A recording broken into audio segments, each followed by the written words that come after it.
laws, but promise that it will be peaceful largely. All right, now the farm laws is contentious here. Narendra Singh Tomar, Agriculture Minister, has been talking with the farmers time and again. Let's cut across exclusive.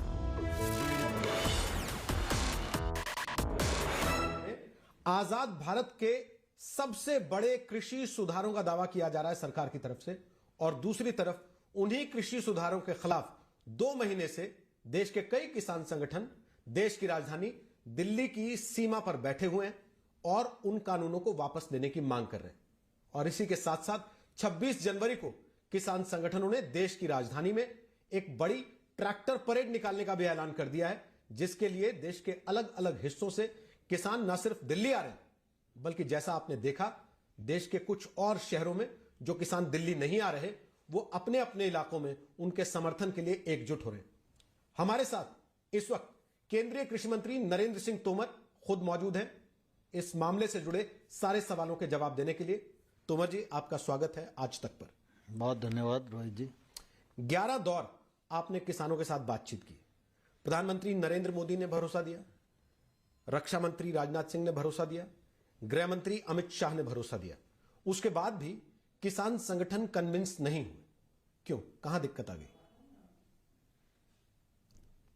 देखिए रोहित जी, भारत सरकार नरेंद्र मोदी जी के नेतृत्व में किसानों के हितों के प्रति पूरी तरह प्रतिबद्ध है। एक लंबा कालखंड व्यतीत हुआ, जिस कालखंड में देश के चाहने के बावजूद भी कृषि के क्षेत्र में जो सुधार अपेक्षित थे वो संभव नहीं हो पाए। नरेंद्र मोदी जी के नेतृत्व में पिछले दिनों कृषि सुधार बिल लोकसभा और राज्यसभा में लाए गए और वो पारित भी हुए, लागू भी हुए।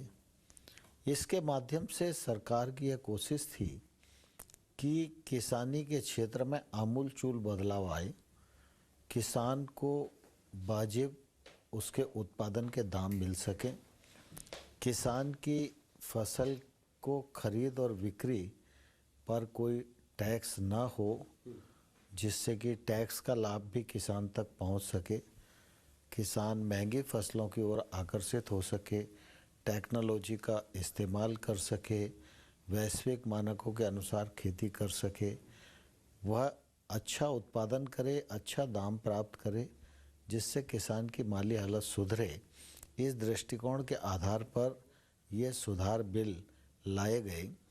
लेकिन पंजाब विशेष रूप से और उसके साथ हरियाणा और उत्तर प्रदेश के कुछ ज़िले, ऐसे इन ज़िलों में काम करने वाले जो किसान संगठन हैं, उन लोगों ने इन बिलों का विरोध करना आरंभ किया। और आप देख रहे हैं कि अभी भी आंदोलन चल रहा है, लेकिन सरकार किसानों के प्रति पूरी तरह संवेदनशील है, किसान संगठनों का भी सम्मान करती है, और इसलिए भारत सरकार ने आगे बढ़कर किसानों से सम्मानपूर्वक अनेक वार्ताओं के दौर पूरे किए हैं। लेकिन मुझे इस बात का दुख है कि जो किसान संगठन हैं वो सिर्फ कानून समाप्त करने की बात करते हैं, कानून के लाभ और हानि इस पर विश्लेषण नहीं करते, इस पर चर्चा नहीं करते। इस कारण से चर्चा किसी रास्ते पर नहीं पहुंच सकी है। हम सब लोगों ने चर्चा के दौरान उनकी कठिनाइयों को उनके वक्तव्य में समझा और समझने के बाद उसकी पहचान की। पहचान करने के बाद उनको एक लिखित प्रस्ताव भी संशोधन की दृष्टि से भेजा। लेकिन मुझे नहीं लगता कि उनको वो प्रस्ताव निरस्त करना चाहिए था, क्योंकि वो प्रस्ताव किसान के हित में हो सकते थे, उनकी मांग को पूरा करने वाले हो सकते थे और हम आगे बढ़ सकते थे। लेकिन अभी ये गतिरोध बना हुआ है और चूँकि उनकी तरफ से कोई प्रस्ताव अभी नहीं आया है। परसों जब बातचीत हुई तो मैंने ये कहा कि भाई कई बार बातचीत हो चुकी है और सरकार ने एक के बाद एक अनेक प्रस्ताव आपके समक्ष रखे हैं, लेकिन हम समझ नहीं पा रहे हैं कि आप किस प्रस्ताव पर सहमत होंगे। तो रिपील के अतिरिक्त कोई प्रस्ताव आपके मन में हो तो आप ज़रूर आइए, तो हम चर्चा को आगे बढ़ाएंगे, निर्णय करेंगे और निर्णय को घोषित भी करेंगे। कुछ कड़वाहट आ गई क्या? 11वें दौर के पहले आप जब प्रेस कॉन्फ्रेंस करते थे 10 दौर तक, उसमें आपका तेवर और सुर अलग होता था। आखिरी 11वें दौर की जो बातचीत हुई उसमें किसान नेताओं ने भी कहा और आपके तेवर देख के भी लगा कि इस बार आपके सुर बदले हुए। सब्र का बांध टूट गया क्या सरकार? नहीं, मैं ऐसा नहीं मानता हूँ। मैं तो कृषि मंत्री भी हूँ और किसान भी हूँ, और इसलिए किसानों के प्रति कोई गुस्सा होना और तेवर अलग होना, इसकी न तो कोई आवश्यकता है और ना ही हमने इस दौरान ज़रूरत महसूस की है। लेकिन कुल मिला के 11 दौर की वार्ता में जब किसान रिपील के विषय को लेकर टस से मस नहीं हो रहे थे, तो एक समय तो ये आना ही था कि हम उनको ये आग्रह करें कि भाई अभी तक हम प्रस्ताव देते रहें, अब आप प्रस्ताव लेके आइए और उस प्रस्ताव पर सरकार विचार करेगी। अगर निर्णय तक हम पहुंचेंगे तो दोनों मिलकर निर्णय को घोषित करेंगे। लेकिन 11वें दौर के बाद आपने एक तरीके से संकेत दिया कि असल में किसान नहीं, ये कोई और है जो नहीं चाहता कि आंदोलन खत्म हो।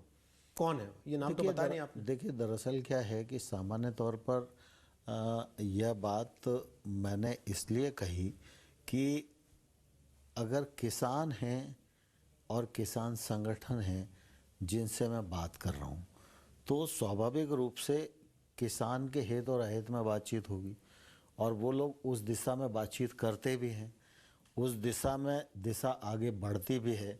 लेकिन कोई तो अदृश्य ताकत है जो मसले को हल नहीं होने देना चाहती। कौन है वो अदृश्य ताकत? वो अदृश्य ताकत अभी मुझे भी दिखाई नहीं दे रही है, लेकिन मुझे ऐसा लगता है कि कुछ ना कुछ ऐसी बात है जो आंदोलन समाप्त ना हो इस बात पर बल देती है और हमारी वार्ता को बिगाड़ देती है। आपकी पार्टी के नेता जगह जगह नाम लेते हैं, आप किसी का नाम ही नहीं लेते। वो कभी कहते हैं कि खालिस्तानी है जो नहीं होने देना चाहते, कभी कहते हैं कि विपक्ष है, कांग्रेस पार्टी है, वो इनको जानबूझ के भड़का रही है, वो खत्म नहीं होने देना चाहती। कभी कहते हैं कि टुकड़े टुकड़े गैंग आके बैठ गया इसके अंदर, वो इसको खत्म नहीं होने देना चाहता।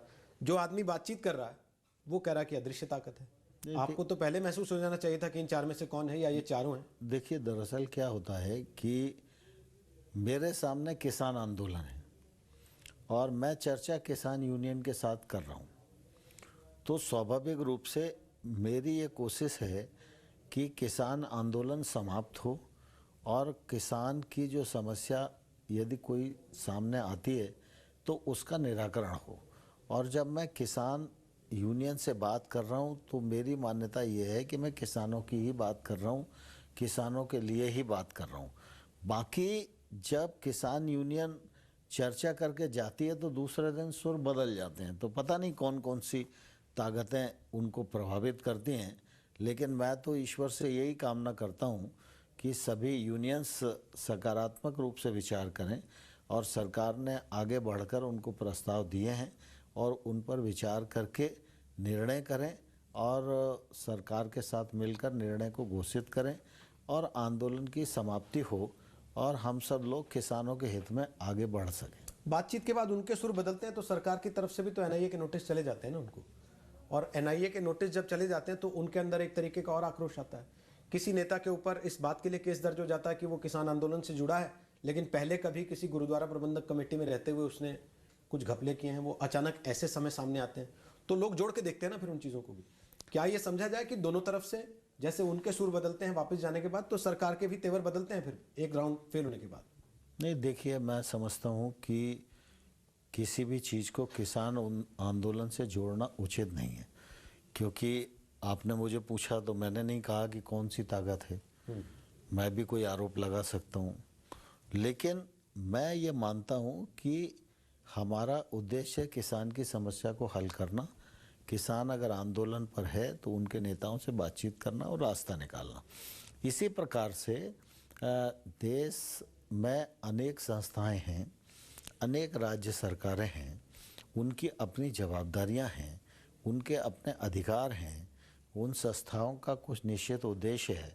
अगर वो संस्थाएं किसी पर किसी प्रकार की कोई कार्रवाई करती हैं, नोटिस देती हैं, फलाना करती हैं, कोई राज्य सरकार में कानून व्यवस्था की स्थिति खड़ी हो रही है, वो राज्य सरकार अगर कोई प्रकरण कायम करती है, कार्रवाई करती है, तो उससे आंदोलन से छोड़ने की उसको आवश्यकता नहीं है। कुल मिला के एक बड़ा मोटा सा रास्ता है। जब लोग बात करते हैं तो सरकारें बात करती हैं, जब लोग आंदोलन करते हैं तो पुलिस उनसे बातचीत करती है। ये तो स्वाभाविक है कि इसमें किसी को बुरा मानना नहीं चाहिए। लेकिन जहाँ तक एनआईए वगैरह का विषय है, इसका कोई आंदोलन से लेना देना नहीं है। अब आगे की बातचीत के लिए आपने कोई तारीख नहीं दी। किसान अपनी बात पर कायम है कि 26 तारीख को हम अपनी परेड निकालने के लिए तैयारी कर रहे हैं। कोर्ट ने कह दिया कि दिल्ली पुलिस तय कर ले और किसान आपस में बात कर लें कि इनको परमिशन मिलती है कि नहीं मिलती है। इस समय बातचीत का रास्ता है या फिर जैसे आंदोलन करने वालों से निपटा जाता है वो वाला रास्ता पकड़ेगी सरकार? नहीं, देखिए, मैंने कहा कि सरकार बातचीत के लिए हमेशा तैयार है। और जब पंजाब में किसान रेल की पटरियों पर बैठकर आंदोलन कर रहे थे, हम तब से लगातार चर्चा में हैं। किसान के मान सम्मान की इस चर्चा में हमेशा चिंता की है। इस आंदोलन के दौरान किसान संगठनों की प्रतिष्ठा को किसी भी प्रकार का आघात न लगे, इन मर्यादाओं का पालन भी हमने हमेशा किया है। आम तौर पर जब चर्चाएं चलती हैं तो किसी आंदोलन की घोषणा नहीं की जाती। चर्चा टूटती है तो नेक्स्ट स्टेप की बात होती है। ये सामान्य तौर पर आंदोलन का तरीका है। लेकिन किसान यूनियन आंदोलन की घोषणा भी करती रही, उनको संपन्न भी करती रही, लेकिन यूनियन के सम्मान में हम लोगों ने कभी आपत्ति नहीं ली है। मैं आज भी इस मत का हूँ और आशावान हूँ कि सरकार के प्रस्ताव यूनियंस के सामने विचाराधीन हैं। वो उन प्रस्ताव पर विचार करके अपने प्रस्ताव से हमको अवगत कराएंगे, और अगर उनको कोई नया प्रस्ताव ध्यान में आता है तो उस प्रस्ताव से भी अवगत कराएंगे। और जब वो अवगत कराएंगे तो हम ज़रूर बात करेंगे। सरकार पूरे खुले मन से व्यापक दृष्टिकोण के आधार पर किसानों के प्रति संवेदनशीलता से विचार करने की पक्षधर है, और ये हमने पिछले 2 महीने के दौरान दिखाया भी है। जहाँ तक 26 जनवरी के उनके कार्यक्रम का सवाल है, तो मैं तो हमेशा से ही उनको आग्रह करता रहा हूँ, और आज भी मैं आपके माध्यम से सभी किसानों को, यूनियंस को यह आग्रह करना चाहता हूँ कि 26 जनवरी हमारा गणतंत्र दिवस का राष्ट्रीय त्यौहार है। इस त्यौहार को सारी दुनिया में देखा जाता है, और हम जब आंदोलन पर हैं तो आंदोलन करने के लिए हमारे पास 365 दिन हैं। हम अपनी रैली की ताकत किसी भी दिन दिखा सकते हैं। इस ताकत को दिखाने के लिए, आंदोलन करने के लिए 26 जनवरी का दिन उपयुक्त नहीं है। 26 जनवरी गणतंत्र दिवस की गरिमा का हमेशा हर एक व्यक्ति ने ख्याल रखना चाहिए, और मैं उनसे आग्रह करता हूं कि वो 26 जनवरी को जो आंदोलन की उनकी मानसिकता है उसको वो त्यागें और कोई और दिन निश्चित करें। लेकिन लोकतंत्र में आंदोलन करना किसान यूनियन का या बाकी सब यूनियंस का अपना एक अधिकार है, तो सीमा में रहकर आंदोलन तो कर सकते हैं, इसलिए उनको आंदोलन करने से किसी ने रोका भी नहीं है। लेकिन मेरा आग्रह है कि 26 जनवरी के अतिरिक्त अगर कोई और दिन तय करेंगे तो ज़्यादा अच्छा होगा, और अगर वो 26 जनवरी को भी करेंगे तो मुझे पूरा विश्वास है कि जिस प्रकार से आंदोलन को अनुशासित बनाए रखने में किसान यूनियंस ने अपनी भूमिका का निर्वाह किया है, तो 26 तारीख के आंदोलन भी अनुशासित तरीके से और गरिमा को रखते हुए होगा, ऐसा मुझे लगता है। अंदर से ही सरकार के सूत्रों की आवाज़ें हैं, आप तक भी पहुंच रही होंगी कि सरकार को ये डर है कि कहीं 26 जनवरी को परेड के लिए परमिशन मिल गई, अंदर आ गए तो फिर वापस नहीं जाएंगे, और वापस नहीं जाएंगे तो जिस चीज़ को 2 महीने से सरकार टालने में कायम रही थी वो चीज़ टल नहीं पाएगी, अव्यवस्था फैलेगी दिल्ली में। क्या ऐसा डर है सरकार को? मैं समझता हूँ कि सरकार भी ये मानती है, पुलिस भी ये मानती है, और किसान भी इस बात को जानते हैं, क्योंकि किसान मुख्य रूप से पंजाब और हरियाणा के हैं। पंजाब और हरियाणा आधा दिल्ली में ही रहता है, वो भी नागरिक हैं, और आंदोलन करते समय हर व्यक्ति को इस बात का ध्यान रखना चाहिए कि जब मैं अपना आंदोलन के अधिकार का प्रयोग कर रहा हूँ तो दूसरे लोगों के नागरिक होने के जो अधिकार हैं वो कहीं प्रभावित ना हो। तो मुझे लगता है कि यूनियंस भी समझदार हैं, किसान भी समझदार हैं, आप और उनके प्रस्ताव का समझदारी वेट से कर रहे हैं। दिन में निकलेगा। आपने कहा हम उनके प्रस्ताव का वेट कर रहे हैं, वो कह रहे हैं हम 2 महीने में 200 बार ये बात कह चुके हैं कि कानून वापस लो, यही हमारा प्रस्ताव है। अगर यही स्थिति रहती तो फिर क्या? नहीं, मैं समझता हूँ, देखिए दरअसल क्या है कि कोई भी कानून पूरा खराब नहीं होता, और कानून को रिपील करना ये डिमांड उचित नहीं है। हमने कहा है कि किसानों को कानून के जिन प्रावधान पर आपत्ति है वो प्रावधानवार चर्चा करें, चिन्हित करें, आपत्ति प्रस्तुत करें, सरकार उस पर विचार भी करेगी और उसका निराकरण भी करेगी। 1.5 साल आपने कहा हम निलंबित करने का प्रस्ताव देते हैं, क्या सरकार इस पर अभी भी कायम है? स्वाभाविक रूप से अगर यूनियंस इसको मानकर और सरकार को प्रस्ताव देती हैं तो जो सरकार ने कहा है वो सरकार उस पर अभी भी स्थिर है। अगर आप 1.5 साल कानून को निलंबित करने पर राजी हैं, उनकी पसंद के सारे बदलाव करने पर राजी हैं, जैसा आपने खुद अभी कहा, तो फिर रद्द क्यों नहीं कर देते? नए सिरे से कानून क्यों नहीं ले आते? आपकी बात भी रह जाएगी, उनकी बात भी रह जाएगी, नया कानून भी आ जाएगा और उनकी। देखिए, दरअसल क्या है कि इस प्रकार की स्थिति किसी भी प्रकार से उचित नहीं है। चूँकि किसान आंदोलन पर बैठे हुए हैं और किसान का मान सम्मान का सवाल है, सरकार की कोई जिद नहीं है, सरकार का कोई ईगो नहीं है, सरकार किसानों के लिए है और किसानों के हित में काम करना चाहती है। इसलिए कहीं किसानों की बात मानने की आवश्यकता पड़ती है तो हम बात मानने के लिए तैयार हैं और इसलिए 1.5 साल का भी समय दिया है कि भाई कानून के सभी पक्षों पर आप सब कमेटी में रहकर विचार कर लो और फिर कमेटी जो रिकमेंडेशन करेगी वो सरकार करेगी। लेकिन कमेटी को लेके भी तो सवाल खड़े हो गए ना।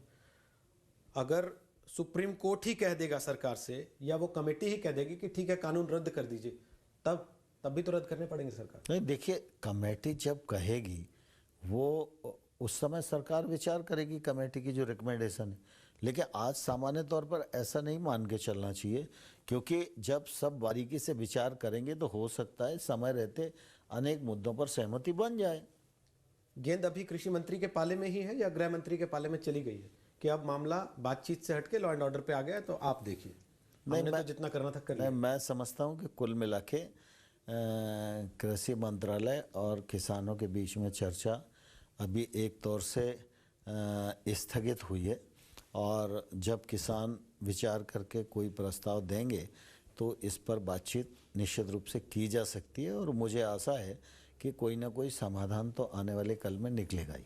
आपको लगता है राजनीतिक तौर पर पंजाब में, हरियाणा में आगे चुनाव भी होंगे, इस चीज़ का आपको नुकसान होगा? आपके पार्टनर्स तो काफ़ी घबराए हुए घूम भी रहे। देखिए, दरअसल क्या है कि हर चीज़ को वोट से तौलना, ये मानसिकता है, इसी मानसिकता के कारण देश को बड़ा नुकसान हुआ एक लंबे कालखंड में। प्रधानमंत्री मोदी जी एक ऐसे नेता हैं जो वोट की परवाह किए बिना देश हित के लिए निर्णय करते हैं। पिछले दिनों आप सबने देखा कि जब दूसरी बार मोदी जी प्रधानमंत्री बने तो सरकार बनी थी।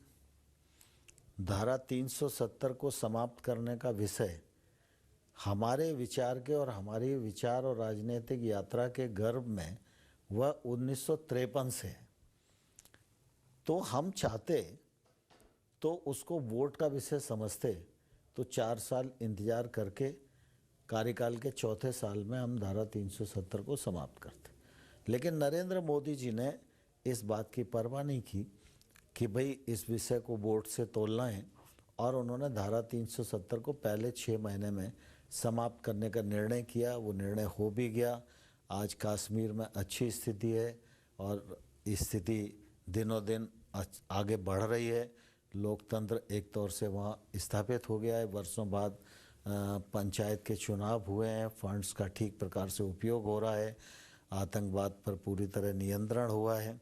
और इसलिए जब कृषि सुधार बिल की बात आई तो ये बिल बहुत पहले आ जाना चाहिए थे। यूपीए 1 में भी, यूपीए 2 में भी लगातार इस बात की कोशिश होती रही कि कृषि के क्षेत्र में रिफॉर्म हो। स्वामीनाथन साहब ने अपना रिकमेंडेशन दिया, उन्होंने भी इस बात का आग्रह किया। नेशनल फार्मर कमीशन ने अपना रिकमेंडेशन दिया तो उन्होंने भी इस बात को पर बल दिया। श्वेतकारी संगठन के नेता शरद जोशी जैसे बड़े बड़े लोग थे, उन सब ने इस बात पर बल दिया कि रिफॉर्म होना चाहिए। मनमोहन सिंह जी, शरद पवार साहब, ये सब लोग भी रिफॉर्म चाहते थे, लेकिन उस समय वो नहीं हो पाए। नरेंद्र मोदी जी ने जब रिफॉर्म करने का सोचा तो उन्होंने इस बात की परवाह नहीं की कि इससे वोट का क्या नुकसान होगा।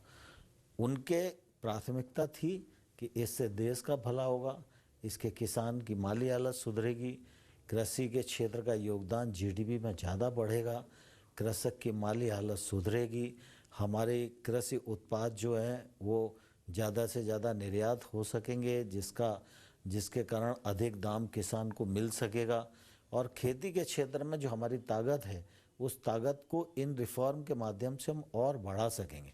हम यह जानते हैं और मोदी जी भी इस बात को भलीभांति जानते थे कि जब इस अच्छे काम को करना जाएंगे तो कहीं ना कहीं से तो विरोध आएगा ही। तो स्वाभाविक रूप से जब भी कोई परिवर्तन होता है तो इस प्रकार की बाधाएं आती हैं। ये मैं इसको अस्वाभाविक नहीं मानता, ये स्वाभाविक ही है, और मुझे लगता है वक्त के रहते इसकी दिशा ठीक हो पाएगी, ऐसा मैं मानता हूँ। आप कह रहे हैं कि वोट को ध्यान में नहीं रखते बड़े फैसले करते समय।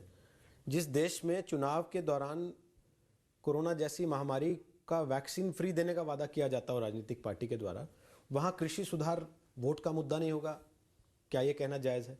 और दूसरा, आपके पार्टनर हरियाणा में वो परेशान है, आप तक भी ये बात आती होगी, जब वो तस्वीरें आपको दिखती होंगी, मिलते हैं गृह मंत्री से जाके, प्रधानमंत्री से जाके, और लगातार उन पर भी दबाव रहता है जवाबदेही का, क्योंकि वो किसानों के बीच में काम करने वाली पार्टी कहे जाते हैं। तो इस बात को क्या आप नकार के चल सकते हैं कि ये जो घमासान हो रहा है आपके और किसान संगठनों के बीच में, उसका हरियाणा पंजाब में आपको नुकसान नहीं होगा? नहीं, देखिए, जब चुनाव होगा तब चुनाव लड़ेंगे, और चुनाव भारतीय जनता पार्टी लड़ेगी, हमारे जो एलाइज हैं उनके साथ मिलकर लड़ेंगे। लेकिन आज चुनाव जैसी स्थिति नहीं है।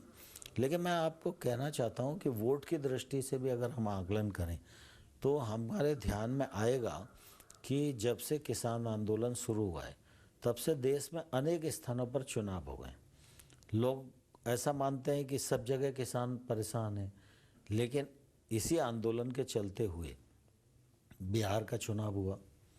बिहार में एपीएमसी नहीं है। आंदोलन में बहुत दुआई दी जाती है कि बिहार में किसान परेशान है, तो जो किसान है वो वोटर भी तो है, तो वहाँ तो एनडीए की सरकार बन गई, आंदोलन का कोई असर नहीं हुआ। जहाँ पर आंदोलन चल रहा है उसके बगल में राजस्थान लगा हुआ है, वहाँ ग्रामीण क्षेत्र के स्थानीय संस्थाओं के चुनाव हुए, वहाँ भारतीय जनता पार्टी ग्रामीण क्षेत्र के चुनाव में बहुत अच्छे से जीती, तो वहाँ कोई फ़र्क नहीं पड़ा। तो किसान भी तो मतदाता है, और देश भर के किसान संगठन, किसान, चाहे महाराष्ट्र हो, चाहे आंध्र प्रदेश हो, तमिलनाडु हो, कर्नाटक हो, मध्य प्रदेश हो, सब तरफ का किसान इस आंदोलन को बहुत अच्छे से नहीं ले रहा है। उन सब की मान्यता है कि ये कृषि रिफॉर्म जो हुए हैं इससे किसान के जीवन स्तर में बदलाव आएगा। लेकिन वो रिफॉर्म वो रहे कहाँ जो आप लेके आए थे? फायदेमंद है। वो रिफॉर्म वो रहे कहाँ जो आप लेके आए थे? क्योंकि आप एक तस्वीर लेके आए, उसमें किसान संगठनों ने कहा कि हमें ये वाला कोना पसंद नहीं है, इसको काट दीजिए। आपने कहा ठीक है। उन्होंने कहा नहीं, ये चेहरे पे ये जो नाक आपने लगाई ये पसंद नहीं, इसको काट दीजिए। ये कान आप हमको पसंद नहीं आ रहा, ये काट दीजिए। आप तैयार होते चले गए। वो असल तस्वीर तो वो रही नहीं जो आप लेके आए थे। देखिए, जब वो पूरी तरह बदल ही गई तो उसको नए सिरे से बनाने में क्या आपत्ति? नहीं, देखिए, दरअसल क्या है, अभी कोई भी चीज़ मान ली गई ऐसा नहीं मानना चाहिए। उन्होंने जो बात कही उस पर हमने अपना प्रस्ताव दिया है कि हम पूरे खुले मन से उस पर विचार करने को तैयार हैं। यानी कि जब वो कहते हैं कि सरकार झुंझुना दे रही है तो आप उस बात को स्वीकार नहीं, झुंझुना नहीं दे रही। संशोधन किसी भी विषय पर चर्चा करके हो तो वो झुंझुना थोड़े होता है, वो तो एक सरकार का निर्णय है। वो निर्णय भी लोकसभा और राज्यसभा में ही जाके होगा। तो इसलिए जो उसको झुंझुना कहते हैं तो मैं समझता हूँ कि वो अच्छे भाव से नहीं कहते। सरकार ने जब जब चर्चा की है, जिस बिंदु पर चर्चा की है, वो इसलिए उनके समक्ष रखी है कि भाई आप आइए, इसमें क्या तकलीफ़ है उसको हम लोग बैठते हैं, और बैठने के बाद हम भाषा तैयार करेंगे, कानून की मंशा, आपकी मंशा, और उसमें से किसान का हित क्या हो सकता है उस पर अपन मिलकर निर्णय करेंगे। यानी कि अगर समझौता नहीं होता किसान संगठनों के साथ तो आपने जो बदलाव प्रस्तावित किए थे वो बदलाव नहीं होंगे, फिर वो खत्म हो जाएंगे, कानून वैसे का वैसा रहेगा। अभी सामान्य तौर पर कानून तो सुप्रीम कोर्ट ने स्थगित कर दिया है, तो इसलिए आज की स्थिति में कानून का क्रियान्वयन नहीं हो रहा है, और हमारे देश में सुप्रीम कोर्ट सर्वोच्च संस्था है, उसका निर्णय सबके लिए मान्य है। तो इसलिए आज तो वो कानून का मतलब क्रियान्वयन हो ही नहीं रहा है। अब जब इन लोगों से बातचीत होगी और किसी रास्ते पर पहुंचेंगे तो फिर रास्ता जो तय होगा उस पर चलेंगे। आप कहते हैं कि सरकार का अहंकार नहीं है, कोई ईगो नहीं है, यानी कि किसान संगठनों की तरफ से ईगो है। किसान संगठन कहते हैं कि हमारा कोई ईगो नहीं है, सरकार की तरफ से ईगो है, इसलिए बात अड़ जाती है। तो कहीं कोई ऐसी एक बीच का रास्ता, कोई ऐसा बीच की व्यवस्था निकालने की कोशिश नहीं हो सकती? क्योंकि आपको जो कमेटी सुप्रीम कोर्ट ने दी उस पर भी किसानों ने ऐतराज कर दिया कि ये सब तो सारे के सारे पक्ष के ही हैं लोग। मैं वही आपके माध्यम से किसानों को भी निवेदन करना चाहता हूँ और देश को भी अवगत कराना चाहता हूँ। यहाँ जो किसान आंदोलन पर बैठे हैं उनकी कोई भी संख्या आंक सकता है। मतलब कुल मिला के वो लोग जब आंकते हैं तो बोलते हैं 50-60 हज़ार हैं, 70 हज़ार हैं। दूसरे लोग आकलन करते हैं तो कोई 25-30 हज़ार बताता है। देश में 14.5 करोड़ किसान हैं और भारत सरकार जब कोई कानून बनाती है तो वो 14 करोड़ किसानों को दृष्टिगत रखते हुए बनाती है। हजारों किसान संगठन हैं। ऐसे करोड़ों लोग इन कानूनों के समर्थन में खड़े हुए हैं। इन कानूनों को वो अच्छा मानते हैं। तो ऐसी स्थिति में कुल मिला के सरकार के अहंकार का तो सवाल नहीं होता। सरकार की तो प्रतिबद्धता और जवाबदेही है। इन किसानों के प्रति भी है जो आंदोलन में बैठे हैं, जो आंदोलन में नहीं बैठे उन किसानों के प्रति भी है। और इसलिए सरकार के किसी युगों का सवाल तो इसलिए नहीं कह सकते कि अगर सरकार का अहंकार होता और सरकार कहीं भी अपने निर्णय से इधर उधर नहीं होती तो हम एक के बाद अनेक प्रस्ताव उनको देते क्यों? एमएसपी पर वो आपसे भरोसा मांग रहे थे, आपने कहा हम लिखित में भरोसा देने को तैयार हैं। लेकिन जब वो कहते हैं कि एमएसपी की गारंटी वाला कानून ले आइए तो सरकार गोल कर जाती है। देखिए कारण क्या है कि एमएसपी भारत सरकार का प्रशासनिक निर्णय है। लंबे समय से एमएसपी चल रहा है, भली प्रकार से चल रहा है।